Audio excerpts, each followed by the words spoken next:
5 buwan niya akong hindi pinagbibigyan dahil mahapdi daw ang kanyang kargada, pero nagulat ako nung malaman ko ang totoo.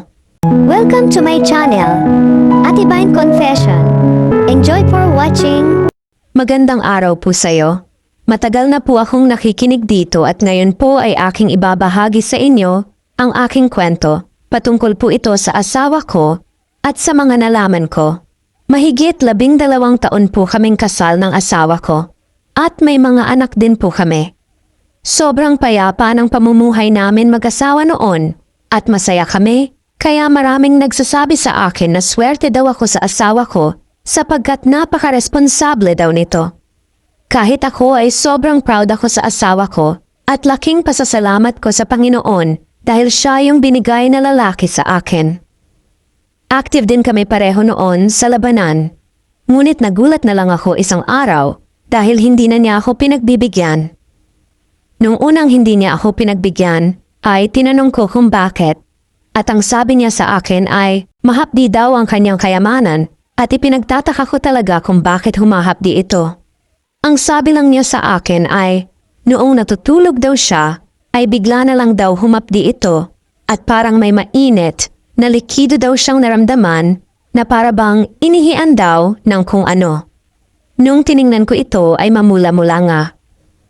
Sinabi pa nga niya sa akin na nahihirapan daw siyang magtrabaho dahil dun. Kaya sinabihan ko siya na wag ka munang magtrabaho, total kumikita naman ako ng pera. Ngunit hindi siya pumayag dahil siya daw ang haligi ng tahanan kaya kailangan niya daw magtrabaho. Hinayaan ko na lang siya dahil ang sabi niya magpapa-check up siya. Hindi lang isang beses nangyari iyon kundi maraming beses na at palagi ko lang siyang iniintindi. At the same time ay nababahala din po ako. Sa tuwing uuwi siya ay pinapahiran niya na parang ointment yung alaga niya. Akala ko pagagaling lang agad pero hindi dahil kapag titingnan ko ito ay may ointment na nakalagay.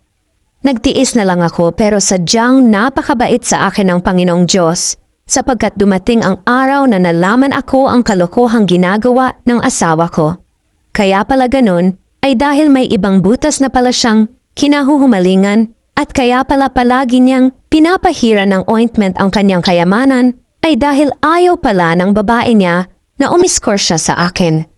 Ako naman, itong si Tanga ay naniwala sa mga ginagawa at sa mga dinadahilan niya noon. Ang tanga ko rin kasi, hindi ko man lang siya pinagdudahan kahit masyado ng obvious ang mga ginagawa niya.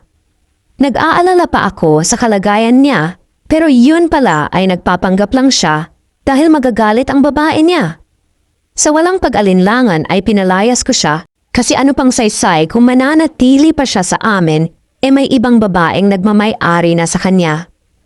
Tinanggalan ko rin siya ng karapatan sa mga anak ko at dahil panay yung pabalik-balik niya sa bahay, para manuyo ay lumayo kami ng mga anak ko sa isang lugar na hindi niya alam. Palagi siyang nagmamakaawa sa akin na sabihin ko kung nasan kami dahil natauhan na daw siya at sobrang pinagsisihan na niya ang ginawa niya. Pero kahit anong gawin niya at kahit mawala pa siya sa mundong ito ay hindi na talaga kami magpapakita pa sa kanya. Akala ko matinong lalaki siya dahil sobrang ganda ng mga ginagawa niya at pakikitungo niya pero yun pala nasa loob ang kulo niya.